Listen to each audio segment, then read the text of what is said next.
Hello everyone, welcome to GGN. This is part 2 for this news report today. It's Wednesday, December 19th, 2012, and I'm Darko. I had to think about that date there. This year's kind of been flying. It says here, the U.S. government asked a federal judge to dismiss cases of Americans killed by drones. So it says, as Americans mourn the deaths of 20 children and 6 adults in the Newtown, Connecticut tragedy, and the gun control debate has reached a fever pitch, autonomous killing systems are being funded by American taxpayers, and drone strikes continue to kill an increasing number of civilians abroad. Obama and the government policymakers have shown an incredible level of hypocrisy before. It says here, on the one hand, lamenting such senseless deaths as have occurred in the mass shootings while conducting their own mass killing, torture, and terror campaigns in foreign lands. A culture of violence can't have it both ways, though, and the welcoming of drones into American skies by Congress is sure to unleash physical havoc shortly after concerns over surveillance and privacy is dismissed. A clear sign of what can be expected in the future, the U.S. government has asked a federal judge to throw out a lawsuit by the families of the 3 Americans killed by the drone strikes in Yemen. If a federal court rules that these cases are without merit, it'll set a dangerous precedent that only the executive branch of government can decide which Americans have a constitutional right to due process, while further enhancing a framework where the government will decide who is fit to be mourned or who should be forgotten. Yeah, and I've covered this a couple times before. I'll just keep covering it. U.S. Army starts targeting children. That's right. In the military times, they changed it, but they basically say that U.S. military sees children now as legitimate targets in the war on terror.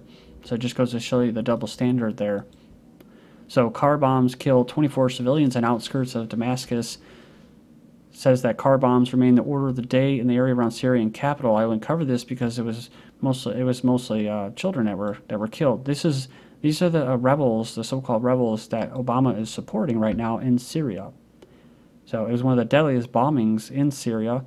They say that it was a housing complex, according to the terrorists, but the car was parking closer to a nearby elementary school, which bore the brunt of the blast. President Obama recognizes the terrorists, or they call themselves the Syrian opposition group, as a legitimate representative of its people, even though most of the people, actual Syrian people, can't understand these so-called rebels because they're not from Syria. They speak different languages and dialects. 87 Palestinians and 3 Israelis killed in ongoing conflict. That's right, 3 Israelis were killed during that, quote, defense of the Zionist homeland. 87 Palestinians, and I think it was at least 20 to 30 of them were children. But Obama says he's fully supportive of Israel's right to defend itself. Israel's foreign minister resigns after being charged with fraud, breach of trust. This is something that I notice a little bit of a trend going on with Israel. At least they're giving the appearance that the U.S. is all of a sudden, like I use this phrase, cutting the umbilical cord with Israel. I don't think that's so. They're still going to get funds. It's like the Sheikh Hussein says. He talks about conspiracies, but he talks about all kinds of stuff too. And he says that basically it's the goal of Zionist Israel to basically take over as the empire from the U.S. and expand. And then all of a sudden, this guy stepped down. Says he's resigned as a deputy prime minister. Comes 5 weeks ahead of Israel's general elections. Israel's Justice Ministry on Thursday dropped the more serious allegations against Lieberman, including money laundering and bribery and charges. He said he's going to fight the charges, and for most people, like average people like you and I, that can't really afford real justice, right? You can't afford to defend yourself. See, that's what I love about this. They take the spear out of your hand so that you can't solve things that way, because they call it primitive, and they say you got to go into a world court, or like Bush said in that address when he declared a new world order, not the law of the jungle. They want their law, which is if you're a Zionist or you have a bunch of money, or you happen to know it's a completely different language. People think they call it legalese. It's actually a different language, and so if you don't know that, well, you're screwed. You can't defend yourself.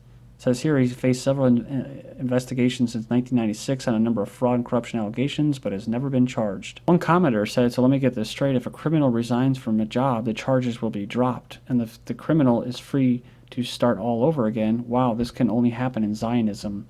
But they're not the only person. Clinton dodged a bullet there, and I'll get to that soon. Pro-Israeli ranks are taking a beating in the U.S. congressional elections. Several leading pro-Israel Democrats are leaving Congress. Several senior Democratic members of the House were defeated or declined to run during November elections for Congress and the presidency. It goes on and says, gone will be many of the Democrat heavyweights who could be counted as loyal supporters of pro-Israel cause. What's their cause? Expansion. And killing and maiming Palestinians. The changes in the Democratic composition, which, of course, like I said, Obama fully supports. They included Representative Howard Berman, the ranking Democrat in the House Foreign Affairs Committee. Representative Steve Rothman was defeated in the primaries. Representative Shelley Berkeley resigned from the House. Also says Representative Ackerman, leading party member on the Mideast subcommittee on the whores, yeah, they are pretty much like the whores. The House Foreign Affairs Committee. And these people actually, what they do is they just take what was written in these policies by think tanks, private think tanks, that are run by Zionists and globalists as well, and they just carry that out. So, also says Barney Frank and Senator, thank God, Joseph Lieberman, who had run as an independent in 2006. I cannot stand that individual. I don't know why. I just don't like him because he always comes out of the woodwork and he's always there to try to steal more rights from you. And he'll act as if he's an independent. Replacements for the House and Senate veterans were not seen as enthusiastic supporters of Israel. They included such House Democrats as Tammy Baldwin, Tammy Duckworth, and Ann McLean Custer. Now, I don't know what the heck this is supposed to mean and how true it is, but it says, however, they assert that the Democratic Party was becoming more influenced than ever by anti-Israeli elements. So basically, we don't want to be lapdogs for the Israelis. And in 2012, Democratic leader Nancy Pelosi headlined a fundraiser attended by a leading Muslim activist linked to Saudi Arabia. Ooh, the same country that helped sponsor the Zionist attack, sponsored by and carried out by Israel against the United States, known as 9/11. Again, so they're playing the whole thing. It's a typical Zionist thing where they do that, where they pit Christians against Muslims and everybody against each other, and then they sit there and pull the strings. So a big change is taking place under the surface in the Democratic Party and is bound to burst open at key moments down the road. So yeah, we'll see. Jewish groups mobilize against Chuck Hagel. Neocons, which are Zionist supporters, say potential defense chief is anti-Israel. See? Again, these neocons, these Christian Zionists, are actually looked upon as just stupid, useful idiots, according to Netanyahu. I mean, he even was quoted as saying, and this is a paraphrase, that we need as many useful idiots as we can get. Neocons have come out in force against rumored... See, the other thing, too, is these, quote, neocons, like half of them are actually Jews, or have dual citizenship, come out in force against the prospective Defense Secretary Chuck Hagel, accusing him of being an enemy of Israel. We will make sure every American knows he's an anti-Semite. Again, they're false Jews, so it's, they use that word Semite, they play that game. And the controversy centers around a phrase the former Nebraska senator once uttered. The Jewish lobby intimidates a lot of people up here. He goes on here and it says they decried Hagel. Brett Stevens of the Wall Street Journal decried Hagel's line as the usual slur on Jewish Americans' dual loyalty between Israel and the United States. And another term that people use is Khazars, because that's really where these people came from. They're, white, Asiatic, and they mixed when they came into Europe.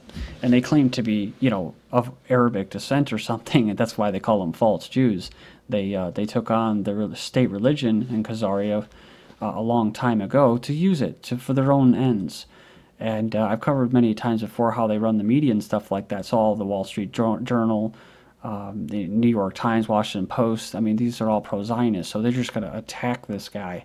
And it is kind of surprising, though, that Obama's picking him. That's why I said I'd like to think that Obama isn't as bad as what people make him out to be. So, it's like actions speak louder than the words. That's what I said. I don't think he's going to ban guns outright. But you'll see that on InfoWars and a lot of alternative sites. But it says Dana Milbank from the Washington Post thinks the argument is overblown. In context, Hagel's remarks make sense. He was explaining why he didn't sign the stupid letters from AIPAC, the American-Israeli Public Affairs Committee. I support Israel, he said, but my first interest is to take on the oath of the office to the U.S. I think he was quoted as saying, I didn't sign a letter because it was a stupid letter. I'm not an Israeli senator. I'm a United States senator. Milbank, who will probably be fired or let go or disappear, thinks in the near future, thinks the attempt to discredit him is particularly egregious because Hagel is among the best and bravest public servants and exactly that sort of person to head up the Pentagon. Chuck Hagel's record on terrorism, Israel and Iran, the former GOP senator, is being considered by Obama for the Department of Defense. It says it goes on here, and his voting record is eliciting outrage on the right for being insufficiently hawkish on terrorism and insufficiently pro-Israel. Despite initially voting for the authorization for the use of force against Iraq, Hagel became an outspoken critic of the Bush regime's invasion and occupation. According to Foreign Policy magazine, he also seems to oppose the Obama regime's military expansionism in the Asia-Pacific, wary of any strategy that smacks of economic, political, and military containment in China. This, quote, this kind of belligerence would be a disaster for our two nations and for the world, and such a policy would fail. So the direct quote from the Weekly Standard that we covered before was, send us Hagel and we'll make sure every American knows he's an anti-Semite. He's made it very clear he believes in the existence of a nefarious Jewish lobby that secretly controls U.S. foreign policy. This is the worst kind of anti-Semitism there is. So you can go in there and check it out, and there's a pretty long article for antiwar.com, and they go through and give some examples of his history. But they're not saying that he's not pro-Israel. They're just saying he's not pro-aggressive Israel. So again, there you go. There's a little twist. Hagel has consistently opposed sanctions. He basically refused in Congress to vote for sanctions on supposedly rogue regimes that deviate from the D.C. consensus. He's publicly supported the idea of engaging with rogue regimes and focusing on diplomacy before punitive measures. So he opposed economic sanctions on Iran, North Korea, Syria, Libya, and Cuba. And so, yeah, I just noticed right here, quote coming from a speech he gave at a Brookings Institution speech. So, I mean, those are the people that write Which Path to Persia, talking about invading Iran, taking, again, a regime change, also regime change in Syria. So this could just all be an illusion, like, we were talking about before, about these algorithms and computer analysis that basically they know, they can predict, predictive programming. They know what people are thinking about. They know how pissed off they are, and they can, instead of just going head to head with them, they'll actually put these wolves in sheep's clothing. They'll give you what you want, right? Like with certain websites and that saying we're going to restore the republic and defend liberty by pressing the subscribe button and doing like crazy protests, like running around naked. U.S. Army, and really what it does is it discredits the people that are trying to get information out there. U.S. Army to seek death penalty for soldier charged with Kandahar massacre. This is Robert Bales. I don't know if you guys remember that. Charged with killing 16 Afghan villagers and was dubbed the Kandahar massacre. Sorry. The crazy part, though, of course, is what? Is that the Afghan shooter did not act alone. Of course, you have what? Just like the Yemenis that were killed, they're killing CIA assets, like bin Laden killing off a CIA asset. This guy was, they probably didn't want him to talk. So lawmakers from Afghanistan said, we are convinced that one soldier cannot kill so many people in 2 villages within 1 hour. At the same time, 16 civilians, most of them children and women, have been killed by 2 groups. If the international community does not play its role in punishing the perpetrators, the parliament would declare foreign troops as occupying forces. Same thing with Breivik in Norway. He was in like 3 different places in the same day. Several drunk troops behind bloodbath laughed on shooting spree and burned corpses in Afghanistan. Then you have Clinton came up with diplomatic illness to avoid Benghazi. Mr. Bolton said that every foreign service officer is very familiar with these, quote, illnesses. United Nations to increase contact with the Syrian terrorists. The head terrorist chief said he's going to forge a force of 120,000 men to carry out the Brookings Institute policy. 40 rebels were blown up while trying to rig a bomb. They've claimed another army base. Russia eyes Syria evacuation. A Russian destroyer docks in Iran. Thank you.